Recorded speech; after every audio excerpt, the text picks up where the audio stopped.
Olá, oitavo ano! Na aula de hoje, nós vamos aprender um pouco mais sobre a reprodução. Será que todos os seres vivos se reproduzem da mesma maneira? Qual é a importância da reprodução? Quais são os tipos de reprodução existentes? Vem comigo para aprender um pouco mais na aula de hoje.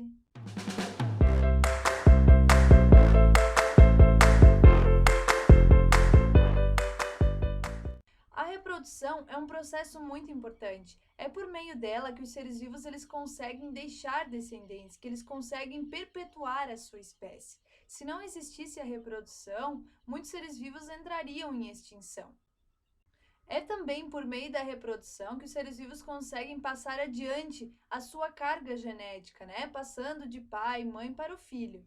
De um modo geral, os seres vivos eles podem se reproduzir de duas formas, de forma sexuada ou de forma assexuada. Então, vamos aprender um pouquinho o que é cada um desses tipos de reprodução e vamos ver também quais são os seres vivos que se reproduzem dessa maneira. Vamos começar então com a reprodução assexuada. Esse tipo de reprodução, ela não envolve gametas. Quem são os gametas mesmo, oitavo ano?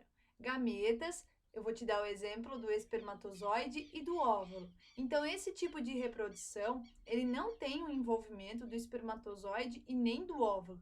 Não tem o envolvimento de gametas. Grava isso que é muito importante para diferenciar esses dois tipos de reprodução. Outra característica deste tipo de reprodução é que ela acontece de maneira muito rápida. Então, aqui na imagem do lado, eu até coloquei um exemplo para você de uma bactéria, né? Que é esse tipo de reprodução aqui, ó. Uma bactéria, ela consegue se reproduzir dessa maneira aqui em torno de 5 minutos. Então, ele é um processo muito rápido. Além de ser um processo muito rápido, ele também é um tipo de reprodução que gasta pouca energia. Gasta pouca energia porque não precisa de um parceiro, não precisa de um outro indivíduo, né? Esse tipo de reprodução, a bactéria, por exemplo, ela consegue realizar sozinha. Ela mesma se reproduz em outra bactéria igualzinha a ela. Ela faz um clone dela mesma. Então, esse tipo de reprodução também não envolve a variabilidade genética, o que é muito chato, não é nada legal, né? Então, um indivíduo vai produzir um clone dele mesmo. Variabilidade genética, o que é isso, né? O que é essa palavrinha que a professora acabou de falar? Então, variabilidade genética é um DNA diferente daquele que veio do pai e da mãe. Então, você ser humano, você tem o seu próprio DNA. O seu pai tem o próprio DNA dele. A tua mãe tem o próprio DNA dela. Então, o espermatozoide e o óvulo tinham um pouquinho do DNA da mãe e um pouquinho do DNA do pai. Quando os dois se juntaram, formou você, né? Com o DNA diferente do DNA do pai e da mãe. Já na reprodução assexuada, eu te falei que não envolve gametas. Então, o que acontece? Aqui, ó, essa célula, ela vai fazer uma cópia do DNA original. Então, vai ser um clone, não vai ter variabilidade genética, não vai ter um DNA diferente do que ela tinha, então, inicialmente. Essa outra célula que vai surgir aqui, ó, vai ser igualzinha a ela, vai ter o mesmo DNA, a mesma carga genética, vai ser um clone da primeira célula que originou. E por que eu te falei que não é legal ter um clone de si mesmo, que não é legal acontecer esse tipo de reprodução? Por conta da baixa variabilidade genética. Mas por quê? Pensa comigo, se eu, Jéssica, vou ter um clone de mim mesma, né? Vou ter vários clones iguais a mim. E no momento eu estou vivendo em um ambiente super confortável, super bom para mim sobreviver. Mas de repente acontece alguma coisa nesse ambiente, alguma coisa que eu não consiga mais sobreviver nele. Então vamos supor que eu não tenho mais adaptações para viver nele, eu vou morrer. E aí, junto comigo, vão morrer todos os meus filhos que têm a mesma carga genética igualzinha à minha, porque como eles são idênticos a mim, eles também não vão conseguir sobreviver nesse ambiente. Então, tá conseguindo entender? Se for todo mundo igualzinho, né, como acontece nesse tipo de reprodução aqui, ó, é muito fácil da espécie ela ser extinta, né? Então, aqui, por exemplo, como eu te dei o exemplo, a bactéria, ela se reproduz igualzinha à mãe, igualzinha à original, e ela vai gerar filhos idênticos a ela, descendentes idênticos, o que não é legal, porque se acontecer alguma coisa nesse ambiente, todos os seres vivos, todos os descendentes desta bactéria ali, podem acabar morrendo e podem então ser extintos. Vamos conhecer agora um pouco sobre a reprodução sexuada. A reprodução sexuada é aquela que envolve os gametas. Quem são os gametas mesmo? São o espermatozoide e o óvulo. Esses gametas, eles são produzidos, então, o óvulo no corpo da mulher é produzido lá no ovário e o espermatozoide produzido no corpo do homem, então lá nos testículos, tá? Esse tipo de reprodução, ele precisa de dois indivíduos, diferente da outra, né? Então, ele vai precisar de dois indivíduos nos animais, no caso, vai precisar do macho e da fêmea, né? No ser humano, vai necessitar do homem e da mulher.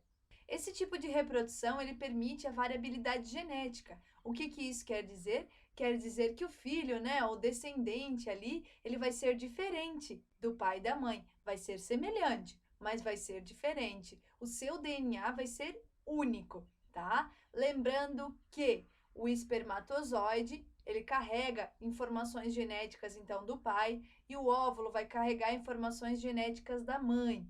E aí, essas duas células, elas vão se encontrar. Quando elas se unem, elas formam a célula ovo, né? Então, como vocês podem ver aqui na imagem. E aí, uniu, formou um novo ser, tá? E esse novo ser, então, vai ter um pouquinho do DNA que veio do pai e um pouquinho do DNA que veio da mãe. E vai ter o seu próprio DNA, o seu material genético único, o que gera, então, a variabilidade genética.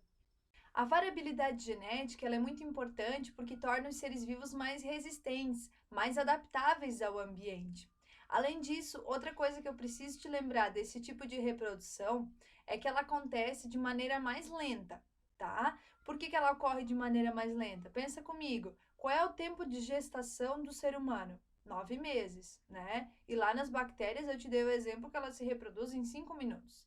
Além do tempo de reprodução ser mais lento, para que aconteça esse tipo de reprodução, esse ser vivo ele vai gastar mais energia também. Então, é preciso que ele encontre um parceiro, né? O tempo de gestação é maior, então a energia gastada durante esse processo também é maior.